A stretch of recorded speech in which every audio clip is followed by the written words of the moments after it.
예, 오늘은 우리가 함께 본 여호수아 24장의 말씀을 가지고 끝에서 드러난 모든 것, 끝에서 드러난 모든 것이란 제목으로 하나님 말씀 함께 나누도록 하겠습니다.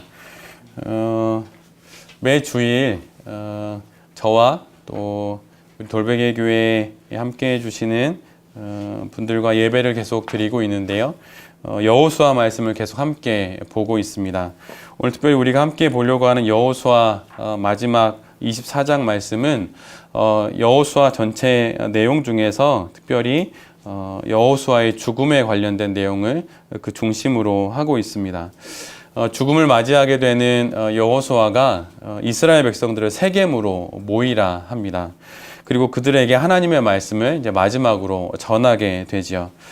근데 그가 전하는 이야기들은 아주 옛날 아브라함으로부터 시작하여서 모세와 아론을 지나서 출애굽의 모든 여정과 또 가나안에 들어오는 그 과정들, 그리고 가나안에 들어와서 가나안의 땅들을 하나씩 점령하는 그 전 과정을 전하게 됩니다. 그리고 지금에 이르는 모든 여정들을 다시 한번 회고하듯이 그렇게 이스라엘 백성들에게 전해주게 됩니다.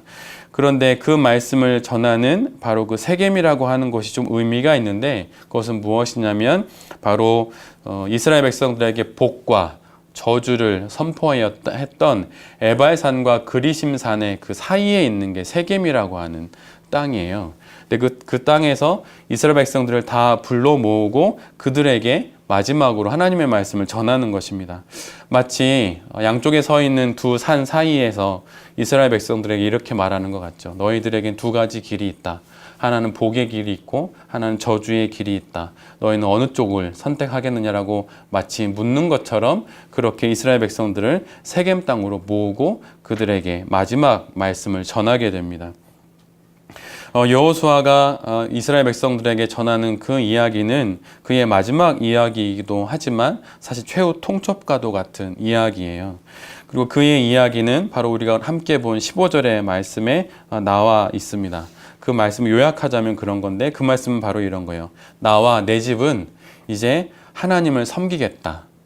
그래, 너희는 어떻게 하겠냐? 이렇게 묻는 것입니다. 가나안 정탐을 다녀온 후에 가나안은 충분히 정복할 수 있다고 말했던 사람이 여호수아입니다. 근데 그 젊었었던 그 여호수아의 그 용맹함이 그의 110세, 그 연로한 나이가 되었는데도 오늘 본문에서도 충분히 알 수 있듯이 그에게도 여전히 그런 이 용맹함이 그대로 느껴지게 됩니다. 여호수아의 그 무엇이 이렇게 인생의 마지막 자락까지 이르게 된 이때까지 그를 이토록 용맹하게 하는 것일까요? 저는 사실 그의 말에서 어떤 혈기나 객기가 느껴지기보다는 그에게 대해 굳건함과 단단함이 느껴집니다.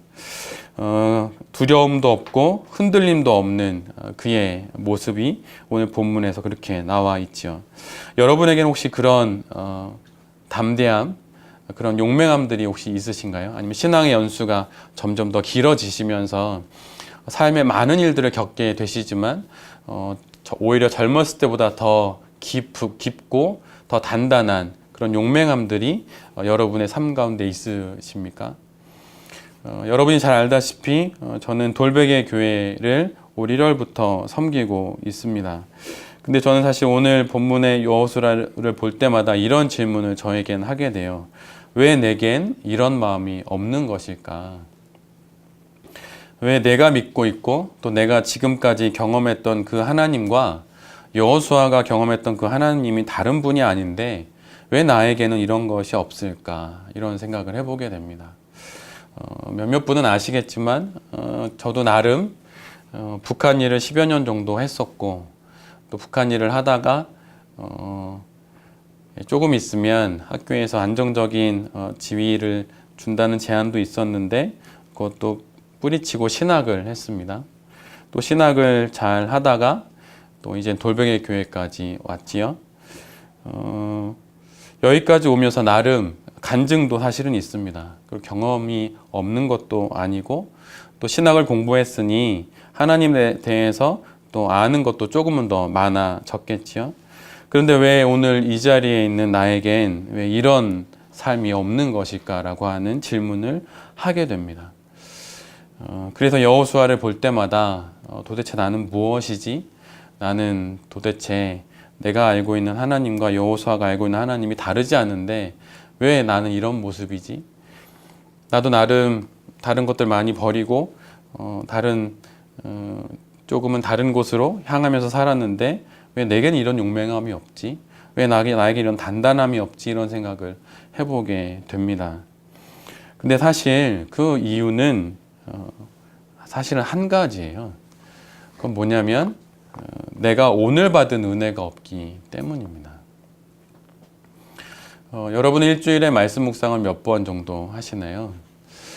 최근에 가끔 제가 돌베개 교회에 온 이후에 주중에 이렇게 띄엄띄엄 이제 몇몇 분들을 만나게 됩니다. 제가 이곳에 온 거를 잘 모르시는 분들도 나중에 소식을 알게 되셔서 이제 만나게 되고 가끔은 청년들도 이제 한두 명씩 만나게 됩니다. 근데 청년들하고 이야기를 며칠 전에 나누다 청년들이 그런 이야기를 했어요. 그 신앙생활, 모태신앙으로 오랫도록 신앙생활을 했는데 하나님이 잘 가깝게 느껴지지 않는다는 거예요. 여러분, 목회자도 그럴 때가 있을까요? 없을까요? 목회자도 있습니다. 근데 그때가 정확히 언제냐면 그날의 은혜를 못 받았을 때 그래요. 마치 별식을 먹듯이 한 주에 한 번 주일에 와서 예배드리고 하나님의 말씀을 설교자로부터 듣는 그 말씀이 자꾸 꺼끌꺼끌해지고 자꾸 그것에 대한 입맛이 자꾸 없어지는 이유는 바로 내가 오늘 아침에 그 하루에 먹을 하나님의 말씀을 먹어서 은혜를 못 받았기 때문이에요. 내가 직접 밥을 지어서 밥을 먹듯이 내가 말씀을 묵상을 통해서 내가 지어서 내가 하나님의 말씀을 먹으면 그러면 자꾸 입맛이 돌아요. 그럼 나중에 주일날 예배를 드릴 때 그 말씀이 누가 전하든 또 내가 어떤 마음으로 그 목회자 앞에 있든 상관없이 그 말씀이 정말 나에게 별식처럼 느껴져요. 근데 그게 별식처럼 느껴지지 않고 왜 이렇게 말씀이 꺼끌꺼끌해 라고 말하는 이유는 내가 주중에 거의 말씀을 안 보고 은혜를 안 받기 때문이에요. 제가 여호수아의 말씀을 돌베개 교회에 와서 계속 보고 있는데 왜 나에겐 여호수아처럼 용맹함이 없을까? 담대함이 없을까? 인생의 가장 끝자락에 이제 눈을 감아야 하는 여호수아에게서 느껴지는 이 하나님에 대한 뜨거운 마음이 왜 내겐 없을까? 그건 단 하나입니다. 바로 오늘 지금 바로 이곳에서 누려야 할 그 은혜를 못 받기 때문이에요. 성도가 200명 되면 은혜가 더 많은가요? 성도가 2명 되면 은혜가 적은 것일까요? 결코 그렇지 않습니다.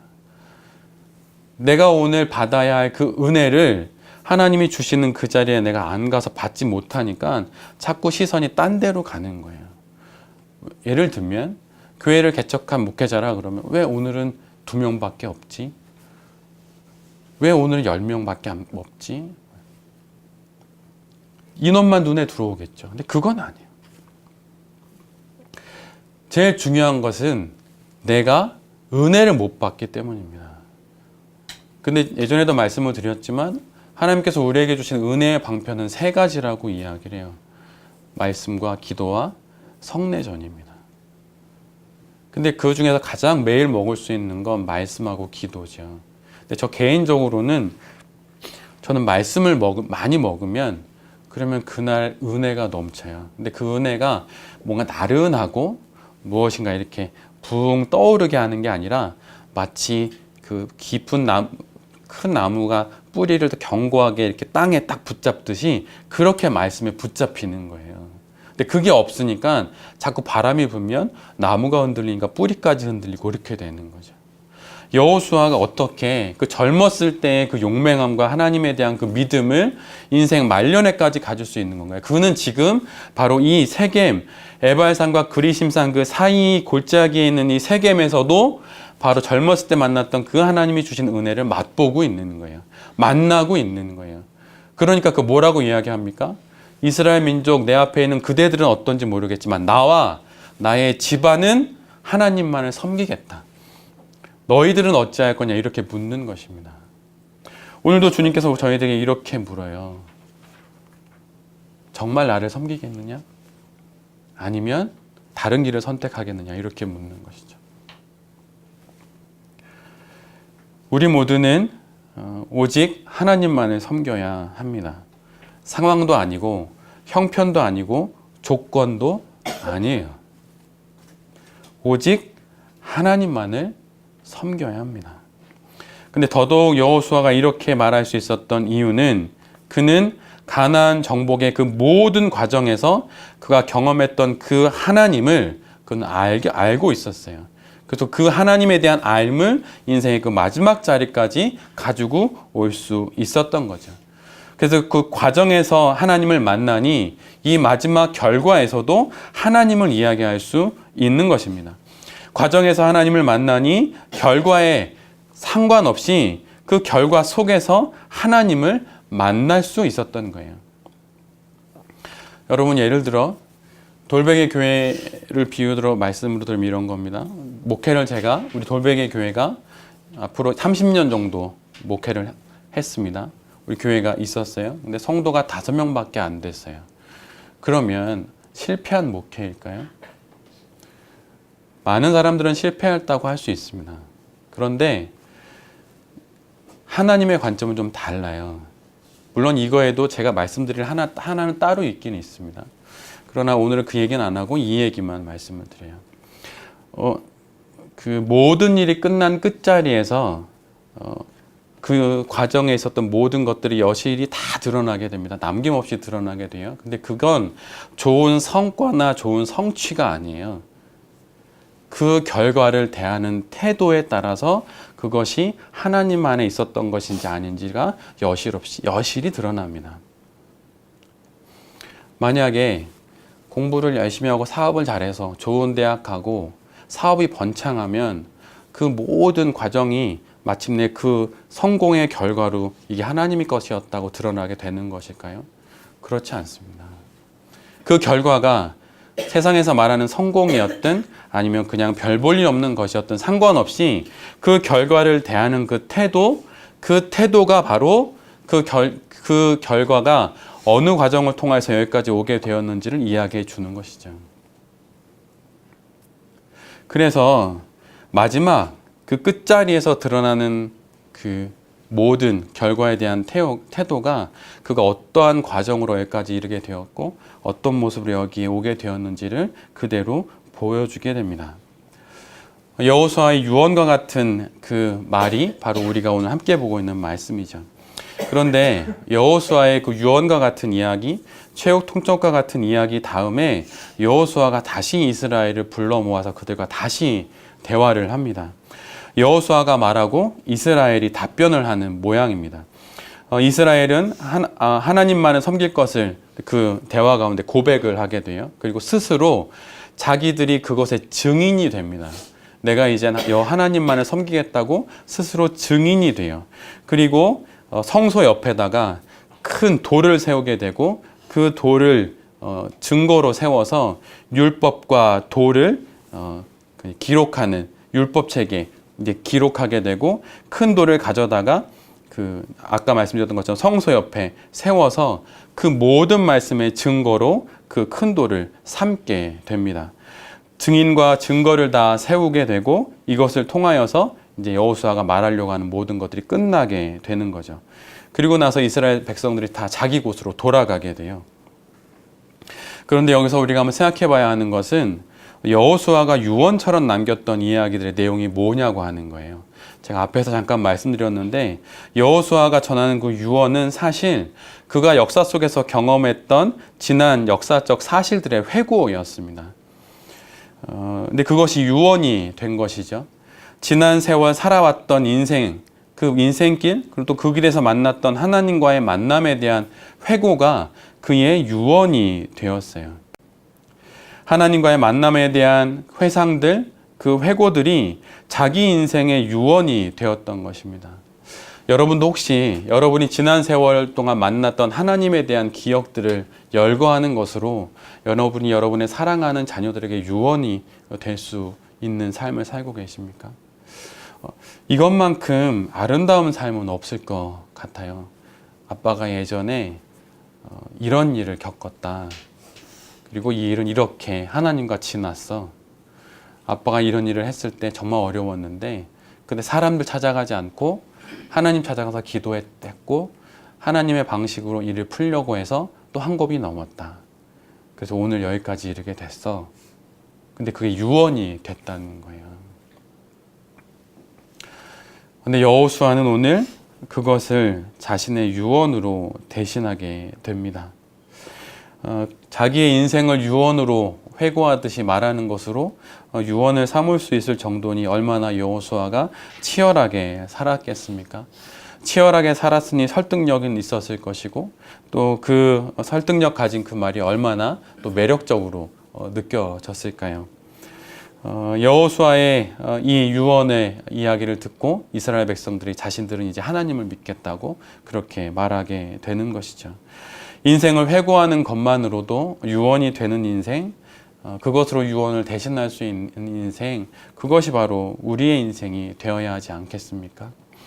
자녀들에게 무엇을 물려줄 수 있겠어요? 이 예배를 드리기 전에 1시 반부터 2시 반까지 아이들과 함께 어린이 예배를 드립니다. 아이들하고 이제 저희 부부와 또 우리 장 감독님 부부가 함께 모여서 두 가정이 예배를 드려요. 그 가정 예배를 드리면서 아이들에게 기대하는 것이 무엇일까요? 오직 하나님만을 섬기고 믿을 수 있는 신앙을 갖기를 원하는 거예요. 그거 하나만 있으면 살 수 있다고 말하는 거죠. 여러분에게 그런 유언이 있었으면 정말 좋겠습니다. 저도 그랬으면 좋겠어요. 목회자라고 뭐 대단한 것 정말 아니고 정말 그런 유언을 할 수 있으면 좋겠습니다. 전 더더군다나 돌베개 교회를 아이들과 가까이서 교회를 하면서 아이들이 볼 거 아니에요. 아들 녀석이 저한테 던졌던 질문이 있습니다. 교회를 준비할 때 아빠 교회 크기가 얼마네? 이런 거였어요. 근데 그때 그때 저랑 아이랑 안방에 누워 있었는데 그때 제가 이랬죠. 이 안방만 해? 했더니 그래 이 안방만 해? 이러고 여기 와서 교회를 보는 거예요. 근데 진짜 안방보다 크긴 한데 근데 이런 교회를 직접 보는 거죠. 아마도 비록 그 부모들의 언어나 어휘가 좀 어눌하더라도 저희 아이들이나 장 감독님 네 분의 아이들이 이렇게 교회가 세워져 가는 과정들을 보면서 아마도 하나님을 더 깊게 만나리라 생각이 듭니다. 아마 그러라고 우리 아이들도 돌베개 교회를 보내주신 것은 아닌가 이런 생각을 해보게 되지요. 여기 있는 우리 모두가 지난 세월 만났던 하나님을 그냥 회고하는 것으로 아이들을 위한 자녀들을 위한 유언을 대신할 수 있는 그런 인생을 살기를 기도드립니다. 성경을 보면 그런 인생을 살아온 사람들이 있어요. 사무엘상 1장은 사실 그 한 어미의 이야기로 시작이 됩니다. 한나의 이야기이죠.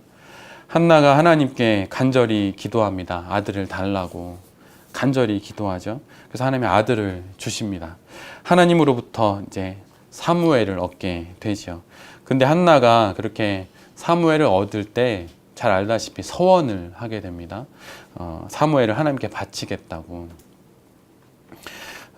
그래서 하나님으로부터 받은 사무엘을 젖된 후에 엘리 제사장에게 이제 맡기겠다고 이제 고백을 하게 됩니다. 사무엘 그의 이름의 뜻이 무엇입니까? 그것은 내가 하나님께 이 아들을 구했다. 그러니까 내가 받았으니 이제 돌려드리겠다 이런 이야기죠. 그런데 정말 한나는 그 아들의 이름처럼 사무엘을 그렇게 하나님께 돌려드립니다. 근데 여러분 생각해 보세요. 여러분이 사업이나 아니면 무슨 일을 간절히 기도했습니다. 예를 들면 뭐 이 사업이 프로젝트가 되면 하나님 뭐 회사를 주님께 드리겠습니다. 이럴 수도 있잖아요. 아니면 뭐 오늘의 비유로에 집중하기 위해서 예를 든다면 뭐 서울대 합격하면 이 학위를 주님께 드리겠습니다. 뭐 이럴 수도 있잖아요. 근데 정말 드려야 할 때가 왔어요.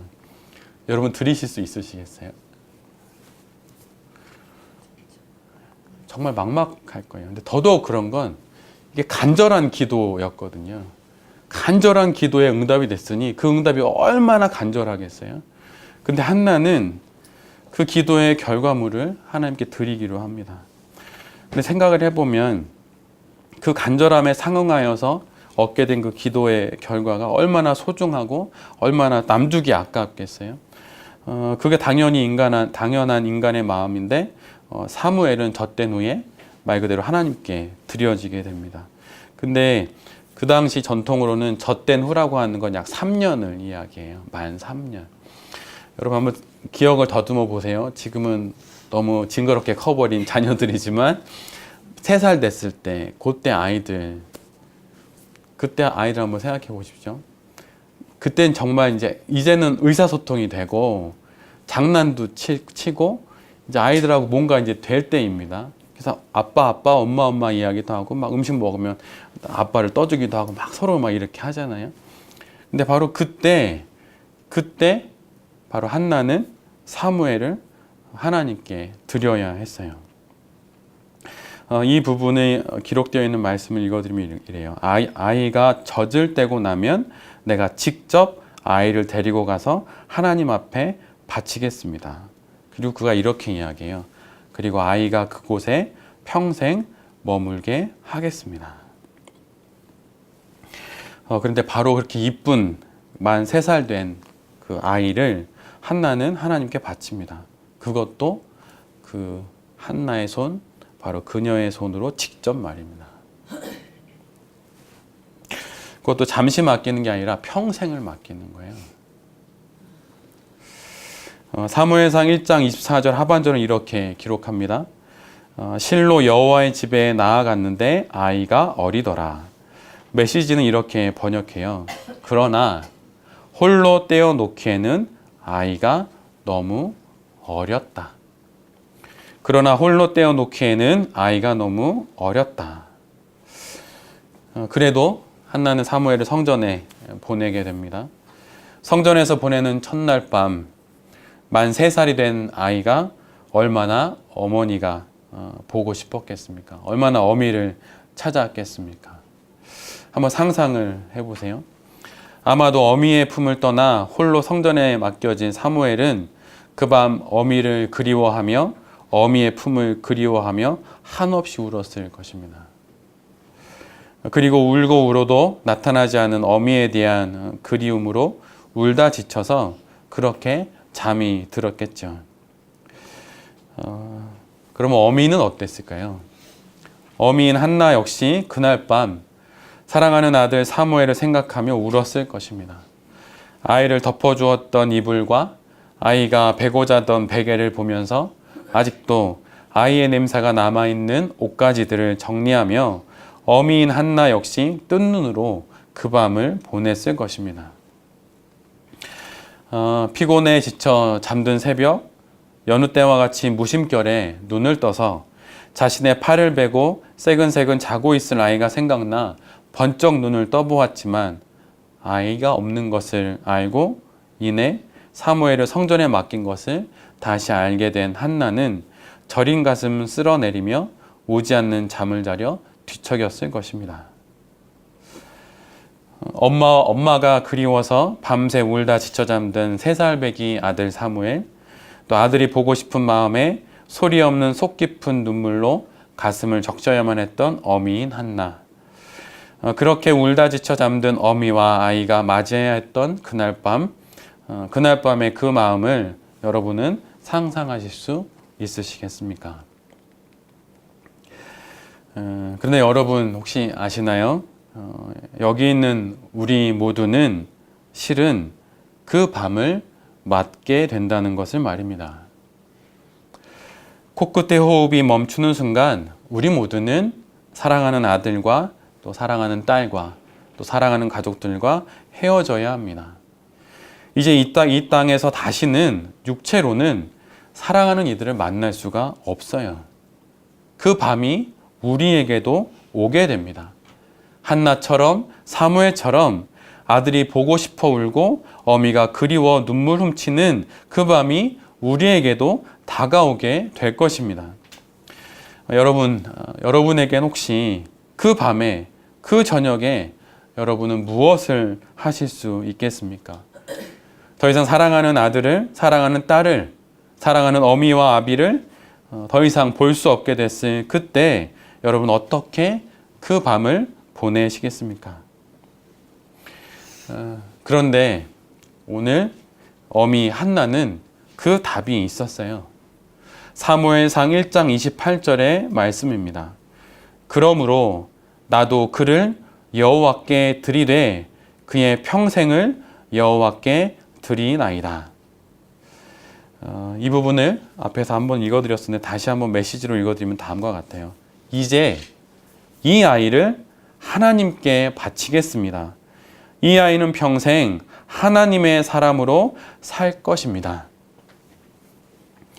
한나는 그 밤에 자기가 무엇을 답해야 하는지 그 답을 가지고 있었어요. 자기의 인생이 하나님에게 드려져서 여기까지 살아올 수 있었듯이 만약에 그의 아들 사무엘도 하나님께만 드려진다면, 하나님 안에서만 살 수 있다면 그도 평생을 살 수 있다는 것을, 아니 영원을 살 수 있다는 것을 한나는 알고 있었습니다. 그래서 그가 아들과 헤어져야 하는 그 마지막 밤에 그 아들을 하나님께 맡기면서 이렇게 기도할 수 있었던 거예요. 인간이 이기에 가질 수밖에 없는 자식에 대한 끊을 수 없는 사랑과 그리움에 밤을 지새며 울어야 했지만 그 눈물을 닦아줄 영혼의 답을 그 어미는 가지고 있었습니다. 그러기에 한나는 어두운 밤을 지나 영혼의 새벽을 밝히는 빛을 맞이할 수 있었고, 어미는 사랑하는 하나뿐인 아들, 그 아들 바로 사무엘을 하나님께, 바로 그 빛에 맡길 수 있었던 것입니다. 근데 여러분, 누가 이런 말을 할 수 있습니까? 누가 더 이상 볼 수 없는 사랑하는 아들을 그렇게 하나님께 맡길 수 있는 것입니까? 그것은 바로 그 자신이 일평생 하나님께 맡기며 삶을 살아본 사람만이 그렇게 할 수 있는 거예요. 어미인 자신도 하나님께 일평생을 드렸으니 자녀인 사무엘 역시 그렇게 하나님께 일평생을 드리면 반드시 하나님께서 인도해 주실 것을 믿는 그 믿음이 있는 자만이 이렇게 할 수 있는 것입니다. 하나님의 사람으로 살았던 어미만이, 일평생 하나님의 사람으로 살았던 그 아비만이 이렇게 말할 수 있는 것이죠. 아들아, 어미인 나와 내가 눈물로 이 밤을 보내지만, 그리고 언젠가 이 어미도 너의 곁을 떠나야 하지만 내 인생이 이 어미의 인생처럼 하나님께 드려진다면 그곳으로 우리에게는 소망이 있는 것이며 이 어두운 밤을 지나 다시 기쁘게 만나게 될 것이다 라고 말입니다. 한나는 이렇게 3살 배기 아들인 사무엘을 하나님 품에 맡기고 돌아오게 되죠. 그런데 사실 그 다음에 한 가지 일을 하게 돼요. 한나와 사무엘 이야기의 가장 마지막 문장은 이렇게 기록되어 있습니다. 그런 다음에 그들은 거기서 하나님을 예배했다. 그런 다음에 그들은 거기서 하나님을 예배했다. 지금껏 한나가 드렸던 그 예배, 그 모든 예배 중에 아마 이날과 같은 예배는 더 이상 없었을 것입니다. 사랑하는 아들마저 하나님 품에 안기고 자기의 인생도 하나님께 안겨드리면서 그 어두운 밤을 통과한 후에 드리는 이 예배, 이것만큼 영과 진리로 드리는 예배가 어디에 있겠습니까? 그런데 오늘 여호수아도 그렇게 말하는 거예요. 자기와 자기 집안은 그렇게 하나님께 드려졌다고 말합니다. 그리고 이제 곧 이 세상을 떠나야 하는 그 마지막 길에 있는 그 여호수아가 이스라엘 백성들에게 이렇게 말하는 것이죠. 나와 나의 집안은 하나님을 섬기겠습니다. 당신들은 어떻게 하겠습니까? 라고 그렇게 이스라엘 백성들에게 묻는 겁니다. 어거스틴이 이런 말을 했습니다. 육체의 생명은 영혼이며 영혼의 생명은 하나님이다. 육체의 생명이 어디에 있다는 것입니까? 그것은 영혼에 있다는 거예요. 그리고 영혼의 생명은 어디에 있다는 것입니까? 그것은 바로 하나님에게 있다는 거예요. 참 사는 게 신기한 게 하나님을 향하는 눈만 딱 감잖아요. 그러면 다른 것들이 엄청 영향력이 있고 힘이 세 보여요. 하나님을 향한 시선을 딱 영혼의 눈을 감으면 돈이 엄청 힘이 있어 보여요. 그리고 뭔가 재력이 있고 인맥이 있는 사람을 아는 것이 되게 힘이 있어 보여요. 학벌이 높고 무엇인가 사회적 지위가 많은 사람을 알아가는 것이 더 힘이 있고 영향력이 있고 정말 필요한 것처럼 보여요. 근데 여러분 그게 대단한 결심으로 그렇게 되는 게 아니라 하나님을 향한 눈을 딱 감기만 하면 바로 그게 그렇게 커 보이는 거예요. 그런데 여러분, 우리 육체의 생명은 어디에 있는 것입니까? 돈에 있나요? 아니면 우리가 누리고 있는 어떤 안락함에 있습니까? 그렇지 않아요. 돈이 아무리 많아도, 재물이 아무리 많아도 육체의 건강을 살 수 없습니다. 육체의 평안을 살 수 없어요. 그래서 육체의 생명은 바로 영혼에 있는 것입니다. 그 영혼은 그러면 어디에, 그 영혼은 어디에 있는 건가요? 그것은 바로 하나님에게 있는 거예요. 그 영혼이 안전하게 유지되는 그 영혼의 생명은 바로 하나님에게 있는 것입니다. 여러분 정말 이 말씀이 정말 그렇게 들리시나요? 정말 생명처럼 들리시나요? 여러분 정말 근데 이 말씀이 마침내 우리를 살리게 될 것입니다. 목회자는 성도님들의 아주 세밀한 부분까지 다른 누구도 들어가지 않는 세밀한 영역까지 초대받는 직업이라고 이야기를 합니다. 장례를 특별히 많이 치르게 될 때 화장장에 가서 정말 그런 걸 많이 느껴요. 아무리 등치가 큰 분이든 아주 왜소한 분이든 두세 시간 뒤가 되면 한 줌의 이 재가 되어서 나와요. 근데 여러분 한 줌의 재가 되어 있는 그 인생의 소망이 어디에 있습니까? 돈에 있나요? 인맥에 있습니까?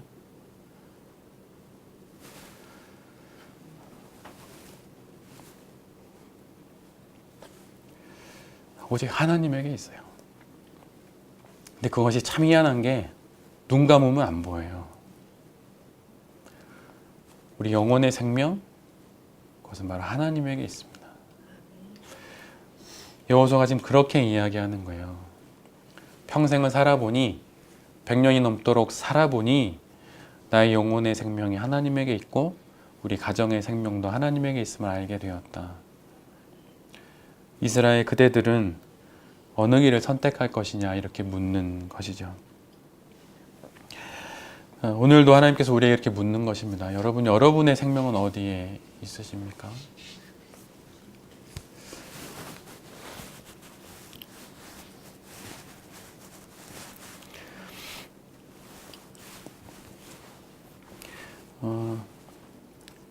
돌베이 교회 처음 오신 분들이 계셔서 제가 여기 올 때의 일들을 잠깐 이야기하도록 하겠습니다. 지난주 설교에 잠깐 이야기했는데 뭐 녹화되는 거 상관없이 함께 나눠야 할 것은 나눠야 되리라 생각이 듭니다. 제가 돌베개 교회에 올 때 제 마음에 한 가지 짐이 있었어요. 그것은 뭐였냐면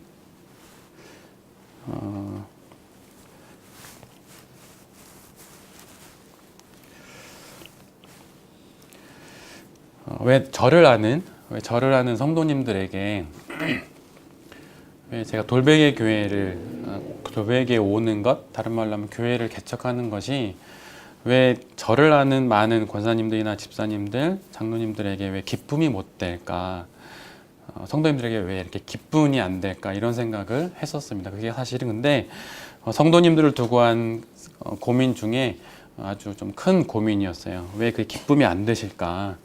근데 뒤돌아 생각해 보면 안 될 수 있다는 생각이 듭니다.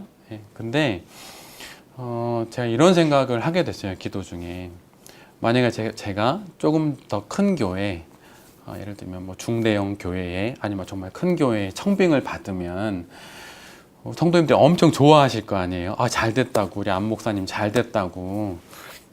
그래서 뭐 청빙위원장 장로님이 오셔서 우리 안 목사님 모셔가려고 합니다. 그럼 잘 됐다고 막 그렇게 하실 것 같은데 왜 돌베개 교회 가는 걸 이렇게 기쁨이 못 될까? 근데 제가 불현듯 그 기도를 하는 와중에 하나님께서 저에게 이런 마음을 주셨어요. 가서 이렇게 얘기하면 어떻겠냐? 근데 사실 이렇게 얘기하라는 게 아니고 넌 그런 거다 이런 마음이었는데 그건 뭐였냐면 너는 하나님의 청빙을 받는 거다 이런 거였어요. 근데 생각해 보니 정말 그랬거든요. 그래서 맞다, 하나님의 청빙을 받는 거다. 그래서 제가 이후에 저에 대해서 너무 걱정하시거나 염려하시는 분들하고 이렇게 조그만 규모로 3-4분 정도 만나서 이야기하게 될 기회가 있으면 제가 이 말씀을 드렸어요. 왜 제가 다른 어떤 중대형 교회의 청빙을 받으면 기쁨이 되는데 왜 돌베개 교회에 오는 건 기쁨이 안 됩니까? 근데 제가 그때 기도 중에 이런 답을 얻게 됐어요. 라고 말씀드렸거든요. 근데 정말 저에겐 그런 마음이 있어요. 하나님의 청빙을 받았단 마음이 있어요. 제가 만약 돌베개 교회의 청빙을 안 받고 거절하고 좀 기다렸다가 행여라도 좀 이렇게 뭔가 모양새가 좋은 교회의 청빙을 받아서 간다고 하나님이 이 나쁜 놈아 저한테 그러실까요? 좀 그러려 생각은 안 해요. 그런데 하나님께서 저에게 제안을 해주셨고 저는 그걸 하나님 감사합니다 이러고 여기에 오게 된 거거든요. 저를 두고 걱정을 많이 하신다는 얘기 또 건너 듣습니다. 걱정 많이 하지 마시고 기도를 많이 해주세요. 그리고 기뻐해 주셨으면 정말 좋겠습니다. 왜냐하면 하나님의 청빙을 받기 때문이죠. 그리고 다른 무엇보다도 이 돌베개 교회를 시작하고 처음으로 받게 된 말씀이 여호수아 말씀을 계속 같이 보고 있는데 하나님이 끊임없이 저희 돌베개 교회를 향하여 저를 향해 주시는 말씀이 용기 내라, 두려워하지 마라 이런 거고 또 여호수아의 가장 마지막 말씀을 보면서도 마찬가지입니다. 끝에는 모든 게 드러나게 될 것이다 이런 거죠. 그리고 여호와 하나님만 붙잡으면 그럼 그것으로 다 되는 것입니다. 우리 돌베개 교회에 오셔서 이렇게 함께 예배드려 주시는 성도님들에게도 제가 목회자로서 권면드립니다. 살아가는 삶의 조건들, 또 형편들, 때론 몸이 아플 수도 있어요. 나이 드는데 계속 몸 건강하고 홍정일 목사님 이런 얘기 하셨어요. 누가 죄짓기 제일 쉬우냐면 나이 들었는데 돈은 많고 몸은 건강하고 또 시간이 많아. 그러면 죄짓기 딱이라는 거예요. 그래서 나이가 좀 들었을 때 노안도 좀 오고 또 몸이 좀 가끔 아프고 이런 게 지극히 감사한 겁니다. 그걸 안고 살아가는 거죠. 그러면서 하나님을 더 사모할 수 있고 하나님을 더 사랑할 수 있으면 그걸로 족한 거예요. 네 은혜가 그것으로 족하다라고 할 때 그것이 100% 완전한 은혜입니다. 우리 돌베개 교회에 오셔서 함께 예배드리는 모든 성도님들이 바로 지금부터 바로 이곳에서부터 여호수아의 이 마지막 유언과 같은 이야기를 내게 주신 하나님의 말씀으로 받고 하나님 이제 제가 하나님 말씀처럼 이제 하나님만 섬기며 살겠습니다. 이렇게 고백하시는 분들 되었으면 좋겠습니다. 저도 그렇게 살고 싶습니다.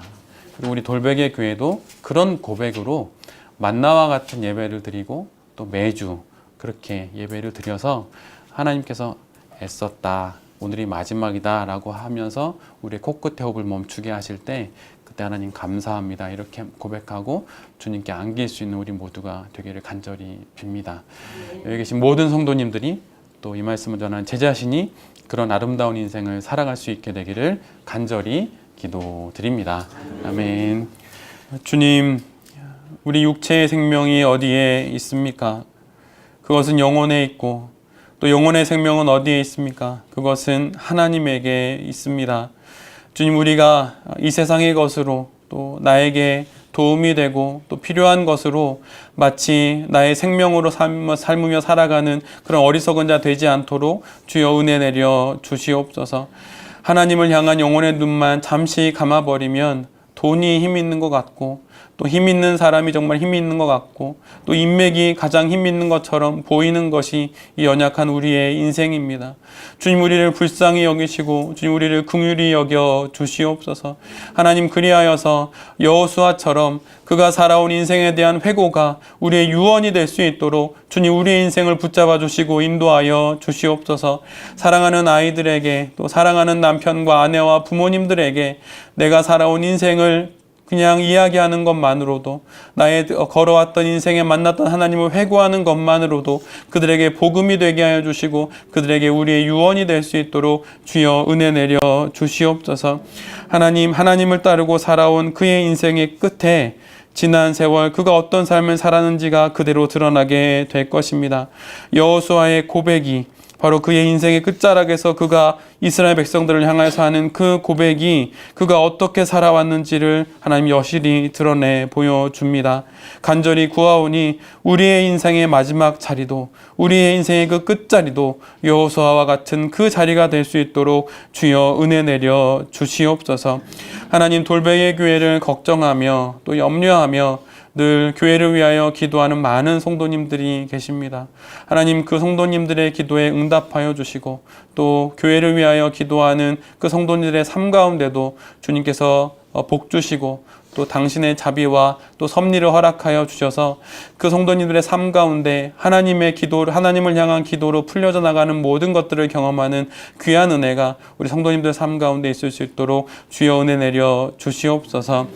주님, 오늘도 이 예배 가운데 함께 와서 이 예배를 드릴 수 있도록 우리의 마음을 이곳에 모아주시니 좀 진실로 감사를 드립니다. 이 예배가 인원수에 상관없이 언제나 주님만을 바라보며 드려지는 예배 되게 하여 주시고 이 예배를 통하여 우리 모두가 하나님을 만나고 하나님께 영광 돌려드리는 그런 귀한 예배가 되게 하여 주시옵소서. 이 모든 말씀 우리 주 예수 그리스도의 이름으로 기도드리며 이제는 우리 주 예수 그리스도의 은혜와 하나님 아버지의 다함없는 사랑과 성령 하나님의 도우심과 인도하심의 은총이 이 시간 두 손 모아 머리 숙여 기도하는 모든 영혼들 위해 이제로부터 영원까지 함께하여 주시옵기를 간절히 축원하옵나이다. 아멘.